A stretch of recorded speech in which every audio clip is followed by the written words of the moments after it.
नमस्कार। जरा बताइए बंधन बैंक पे हरिओम को क्या सलाह होगी? धन्यवाद प्रशांत, आपका और आप सभी को शुभ प्रभात हमारे तरफ से। इनका नजरिया क्या था ये ठीक से मैं सुन नहीं पाया लॉन्ग था। टर्म नजरिया है सर, लंबी अवधि का नजरिया है। ठीक है, तो पहले तो बंधन बैंक के ऊपर हमारी बुनियादी तर्क के आधार पर खरीदारी की राय है प्रशांत। और ये मैं लंबी अवधि की बात कर रहा हूँ, और लंबी अवधि अवधि का मतलब होता है 12 16 18 महीने या फिर उससे ज्यादा। लक्ष्य के रूप में अगर आप हमें पूछते हैं तो फिलहाल जो नतीजे हमने देखे हैं उसके आधार पर 228 230 तक के लक्ष्यांक निर्धारित किए हैं। अब इनका निवेश 205 के आसपास, मौजूदा स्तर 185 के आसपास। अ, ये बैंक वित्तीय क्षेत्र, निजी वित्तीय क्षेत्र का एक बैंक है जो कि छोटी मझोली बैंक मानी जाती है। और अक्सर हमने देखा है प्रशांत के नतीजों के आधार पर एक तिमाही में बहुत ही अच्छे नतीजे आते हैं, दूसरी तिमाही में बहुत ही खराब नतीजे आते हैं। तो ये जो उठापटक आप देख रहे हैं बंधन बैंक के शेयर के भाव में, ये इस नतीजों की वजह से है। तो आपके पास पहले तो जोखिम झेलने की क्षमता बहुत ही ऊपर की तरफ चाहिए, क्योंकि सुधार होने के आसार पूरे पूरे नजर आते हैं, लेकिन उसके लिए समय लगेगा। इस तर्क के आधार पर मैं इनको कहूंगा कि आपकी समय सीमा जो है वो कम से कम 1.5 से 2 साल रखिए। और अगर नतीजे निरंतर बेहतर आ जाएंगे तो स्वाभाविक है ये जो लक्ष्यांक हमने 228 230 के रखे हैं उसको ऊपर की तरफ साथ देंगे।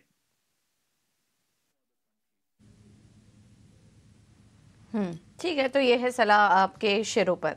धर्मेंद्र जी भी हमारे साथ जुड़े हैं दिल्ली से, अगले कॉलर। धर्मेंद्र जी नमस्कार, सवाल पूछिए अपना। या हेलो, गुड मॉर्निंग। मेरा एक्चुअली डिश टीवी का क्वेश्चन है। मैंने 1500 शेयर्स लिए हैं at the price of 22। So अभी नीचे जा रहा है। So just want to know कि इसका नजरिया अगर लंबा रखें तो 20-30% मिल सकता है क्या प्रॉफिट्स में? नहीं, लंबा, जी जी, लंबा नज़रिया रखने लायक कंपनी तो नहीं चूज़ की आपने धर्मेंद्र जी, क्योंकि डिश टीवी तो देखिए, अगर कंपनी चूज करने से पहले एक चीज़ तो हमें देख लेनी चाहिए कि नंबर्स कैसे आ रहे हैं, नतीजे कैसे आ रहे हैं अर्निंग्स के। और डिश टीवी के नंबर्स काफ़ी समय से बहुत ज़्यादा कुछ अच्छे नज़र नहीं आ रहे हैं। थोड़ा हाई लेवल्स पे आपने यहाँ पर बाउंस बैक के लिए प्ले करने की कोशिश की, लेकिन देखिए उसका भी आपको फ़ायदा नहीं मिला और 3.5% ये स्टॉक नीचे आ चुका है। गौरांग जी, कवरेज में तो नहीं आऊँगी आई एम श्योर आपकी ये कंपनी डिश टीवी, लेकिन डिश टीवी जैसे और भी सारे कंपनी हैं जिसमें कि रिटेल निवेशक एंट्री लेकर कहीं ना कहीं फंस जाते हैं। उन्हें आप क्या सजेस्ट करेंगे, और डिश टीवी में भी क्या राय होगी आपकी? आप ही के चैनल के द्वारा एक मुहिम चली है, शेयर मार्केट सबका अधिकार, और लोगों को जागरूक करने का प्रयास जो आपने शुरू किया है उसका एक हिस्सा बनने के लिए मैं बहुत ही भाग्यशाली हूँ। और अब निरंतर हम ईटी नाउ स्वदेश के माध्यम के द्वारा लोगों को, निवेशकों को जागरूक करने का प्रयास करते हैं कि आप सक्षम, अच्छी और मजबूत कंपनियों में निवेश करें। अच्छी कंपनी के छोटी मात्रा में शेयर्स लें, लेकिन अनजान कंपनी जो कि इक्का दुक्का भाव पे चल रही हो उसके शेयर्स आप कोई भी मात्रा में खरीद ले और ये उम्मीद रखें कि आपको 25-30% का मुनाफा हो। तो ये मेरे ख्याल से थोड़ी आपकी जो समझ है उसको दुरुस्त करने की जरूरत है। पहले तो इन्होंने 22 रुपए में खरीदा और मौजूदा स्तर 18 रुपए का है। मुझे नहीं पता इनको, इन्होंने क्या सोच करके अपने आप या फिर किसी के कहने पर निवेश किया, या फिर सिर्फ भाव देख करके निवेश किया। तो ये अगर मसला है तो आपको अपना निवेश जो है उस पर दोबारा आत्मचिंतन करना चाहिए। कवरेज नहीं है पूजा, इसलिए विशेष रूप में टिप्पणी नहीं करूंगा, लेकिन एक बात स्पष्ट रूप से कहना चाहूंगा। पहले तो हम इलेक्शन, चुनाव बहुत ही नजदीक आ रहे हैं, धीरे धीरे जैसे दिन हफ्ते महीने गुजरते जा रहे हैं उसको लेकर के बाजार में उठापटक बहुत बढ़ सकती है। और खास करके जो छोटे और बहुत ही छोटे यानी कि स्मॉल कैप और माइक्रो कैप स्टॉक्स है उसमें उठापटक और भी तीव्र हो सकती है, क्योंकि ये बहुत तीव्र गति से चल चुके थे और नतीजे जो इनको आए थे ये कहीं भी आपको आश्वासन नहीं दे रहा था कि ये भाव क्या वास्तविकता में जरूरी है इतना होना। तो आप सोचिए, अगर आप परिवर्तन करना चाहते हैं आपके निवेश में तो मेरी राय में अशोक लेलैंड जैसी कंपनियां हैं, एल&टी फाइनेंस जैसी कंपनियां हैं, एनसीसी लिमिटेड जैसी कंपनियां हैं जो कि स्मॉल कैप में आती हैं लेकिन बैलेंस शीट काफी सक्षम और मजबूत है। विशेष टिप्पणी नहीं करूंगा डिश टीवी पर, क्योंकि कवरेज नहीं है।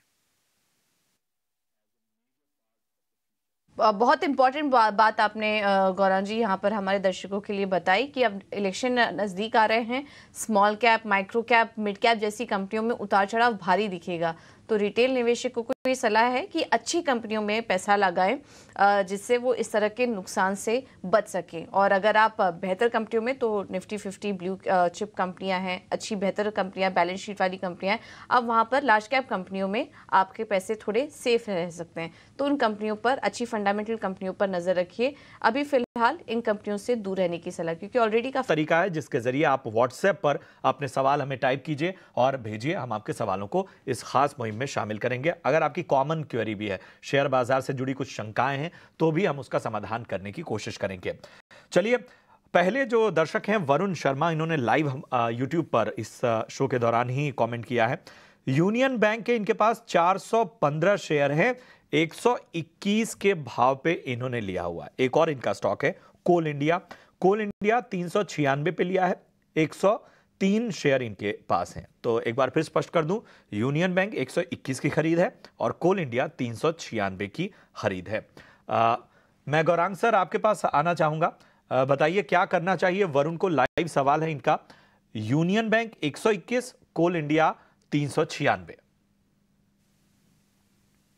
तो बुनियादी तर्क के आधार पर कोल इंडिया पर मैं टिप्पणी अपनी सीमित रखूंगा प्रशांत, क्योंकि यूनियन बैंक के ऊपर हमारी कोई कवरेज नहीं है। लेकिन सरकारी बैंकों में जो हमें पसंद आता है वो है state bank of India, bank of Baroda, bank of India, PNB जैसी बैंक्स जो है वो पसंद आती है। यूनियन बैंक के ऊपर कवरेज नहीं, इसलिए विशेष रूप में टिप्पणी नहीं करूंगा। लेकिन कोल इंडिया पर जो प्रश्न है, वहां पर पहले तो हम अपना जो निवेश है वो बना करके रखें, और लक्ष्यांक के रूप में करीबन लंबी अवधि के लिए 500 रुपए तक के लक्ष्य हमने निर्धारित किए हैं।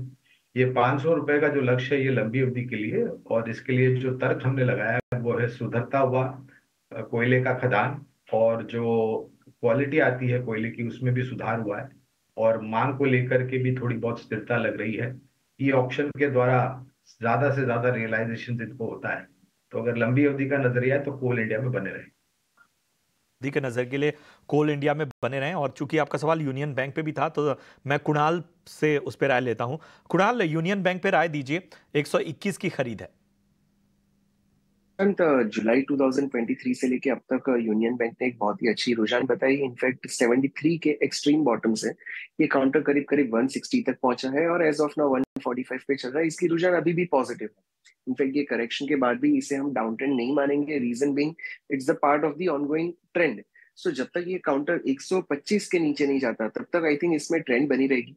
अब इनका अगर शॉर्ट टर्म का नजरिया होगा तो ये करेक्शन में डेफिनेटली एग्जिट कर दें और कहीं 125 130 जो मैंने आपको बताया सपोर्ट लेवल है वहीं पे रिविजिट करें। और अगर इन्हें कंफर्ट है तो 130 के स्टॉप लॉस से इस काउंटर में डेफिनेटली बने रह सकते हैं और ये करेक्शन में बाइंग अपॉर्चुनिटी ढूंढनी चाहिए।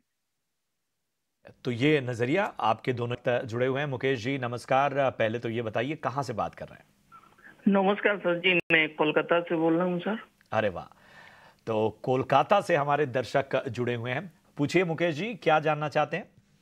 मैं जानना चाह रहा हूँ सर, मेरे पास धनलक्ष्मी की 500 शेयर हैं सर, जो कि मैंने बाई की थी 54 रुपया कुछ पैसे, 54 पैसे 64 पैसे की कुछ खरीद है हमारी। तो सर वो तो काफी नीचे गिर गया, तो मैं उसके लिए क्या कर सकता हूँ सर। बिल्कुल। एक तो ये सवाल, दूसरा नजरिया आपका लॉन्ग टर्म का रहेगा फिर। सर लॉन्ग टर्म का नो कोई इशू नहीं सर। और एक सर यूको बैंक का भी है सर। अच्छा, यूको बैंक क्या भाव पे खरीदा आपने। मैंने सर वो भी करीबन 54 रुपया के भाव से खरीदा था सर। ठीक है, दोनों ही स्टॉक आपने ऊपरी स्तरों पर खरीदारी की है और दबाव दोनों ही बैंकिंग स्टॉक्स पर इस वक्त नजर आ रहा है।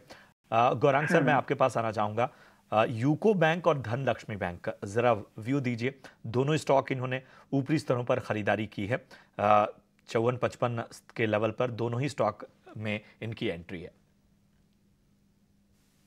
प्रशांत भाई, पहले तो वित्तीय क्षेत्र अच्छा क्षेत्र है निवेश करने के लिए, लेकिन वित्तीय क्षेत्र में आप कौन सा बैंक या कौन सा एनबीएफसी पसंद करते हैं, ये बहुत ही महत्वपूर्ण है। ये दोनों ही बैंकों पर, यानी कि धनलक्ष्मी और यूको बैंक पर हम कवरेज नहीं रखते हैं, इसलिए विशेष रूप में टिप्पणी नहीं करूंगा। लेकिन धनलक्ष्मी बैंक में जो इन्होंने निवेश किया है आपको याद होगा आज से कुछ साल पहले मैनेजमेंट को लेकर के बहुत बड़ा प्रश्न चिन्ह उठा था। और बैलेंस शीट को भी अगर आप देखें, चाहे तिमाही दर तिमाही, छमाही दर छमाही या साल दर साल, तो ऐसे कोई आसार नजर नहीं आते हैं नतीजों में कि आप यहाँ पर निवेश बनाने का मन करें। अब वित्तीय क्षेत्र चल रहा है तो आप कोई भी बैंक में, सरकारी हो या फिर निजी क्षेत्र की हो, निवेश करें और ये उम्मीद रखें कि आपको अच्छा खासा मुनाफा हो, तो मेरे ख्याल से आपकी समझ गलत है। आपकी समझ को आपको दुरुस्त करना चाहिए। कवरेज नहीं है इसलिए विशेष रूप में टिप्पणी नहीं करूंगा, लेकिन विकल्प के रूप में अगर कोई और एक निजी क्षेत्र की बैंक और एक सरकारी बैंक मैं सुझाव देना चाहूं परिवर्तन के लिए, अगर ये तैयार है तो निजी क्षेत्र बैंक में फेडरल बैंक अच्छा लगता है। ये भी एक mid cap small cap category का बैंक है, लेकिन नतीजे काफी अच्छे हैं और मैनेजमेंट की टिप्पणियां काफी दुरुस्त। और सरकारी बैंकों में इसके पहले के प्रश्न में मैंने उत्तर दिया था और वहां पर मैंने पीएनबी का नाम लिया था। इसमें एक बहुत बड़ा परिवर्तन हो रहा है प्रशांत भाई, तो ये अगर चाहे तो परिवर्तन कर सकते हैं, लेकिन ये सुझाव नहीं। कुणाल, आपसे जरा व्यू ले लेते हैं। बताइए, यूको बैंक और धनलक्ष्मी बैंक दोनों ही लगभग 54-55 रुपए की खरीद है। आपका व्यू क्या होगा, क्या राय होगी आपकी? प्रशांत, तो एक बहुत ही अच्छा ब्रेकआउट हमने देखा था चार्ट पे, वो था करीब 15 जनवरी को, जब धनलक्ष्मी बैंक ने पहला ब्रेकआउट दिया था 39.50 पॉइंट्स का लेवल का। काउंटर वहां से ऊपर गया 60 के लेवल पे, डबल टॉप बना के फिर से नीचे आया हुआ है और एज ऑफ नाउ वही ब्रेकआउट लेवल पे रीटेस्ट करता हुआ दिख रहा है। शायद Dhanlaxmi bank as of now 39 level का सपोर्ट लेकर शायद रुक सकता है। अगर 39 के नीचे जाता है तो इस काउंटर में डेफिनेटली एग्जिट करने की सलाह बनेगी। और अगर हम यूको बैंक की बात करें तो अगेन फॉर्मेशन वाइज काउंटर ने लोअर टॉप लोअर बॉटम बनाना शुरू कर दिया है। पहला जो सपोर्ट था वो 53 का था, जो काउंटर ने डिसाइसिवली तोड़ दिया है। As of now final support level पे है विच इज 48.5। अगर यूको बैंक 48.5 के नीचे जाता है तो इसमें से भी एग्जिट करने की सलाह बनेगी। ठीक है, तो आपको दोनों ही एक्सपर्ट से बेहतर